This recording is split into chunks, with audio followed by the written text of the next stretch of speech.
नमस्कार पॅरेंट्स, आज मला तुमच्या बाळासाठी सर्वोत्तम दुधाबद्दल बोलायचं आहे। प्रथम म्हणजे नवजात शिशुला आईचे दूध हे सगळ्यात बेस्ट दूध आहे आणि त्या खालोखाल जर आईला दूध कमी असेल तर तुम्ही कुठलेही फॉर्म्युला फिट बाळाला पाजू शकतात। मी ॲज अ पोषण तज्ञ आणि बालरोग तज्ञ मला भरपूर पॅरेंट्स हा प्रश्न विचारतात की आमच्या मोठ्या बाळाला कुठले दूध चांगले, तर गाईचे दूध, म्हशीचे दूध की बकरीचे दूध। तर सगळ्यात पहिले म्हणजे गाईचे दूध हे जगात सर्वाधिक वापरले जाणारे दूध आहे।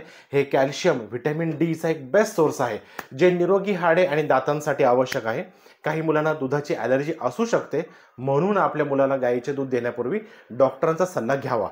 पुढे म्हशीचे दूध, या दुधात गाईच्या दुधापेक्षा जास्त फॅट असते, त्यात गाईच्या दुधापेक्षा जास्त कॅल्शियम आणि लोह असते, पण म्हशीचे दूध हे गाईच्या दुधा इतक्या मोठ्या प्रमाणावर उपलब्ध नाही आणि ते अधिक महाग असू शकते, म्हणून जास्त लोक या दुधाला प्रेफर करत नाही। शेवटी शेळीचे दूध हे दूध गाईच्या दुधापेक्षा पासण्यास सोपे आहे आणि हे कॅल्शियम आणि व्हिटॅमिन डीचा एक चांगला स्रोत आहे ते, पण ह्याच्या मागे व्हिटॅमिन बी कॉम्प्लेक्स, झिंक, आयर्नची कमतरता खूप असते। पण काही मुलांना गाईच्या दुधाप्रमाणे बकरीच्या दुधाची सुद्धा ॲलर्जी असू शकते।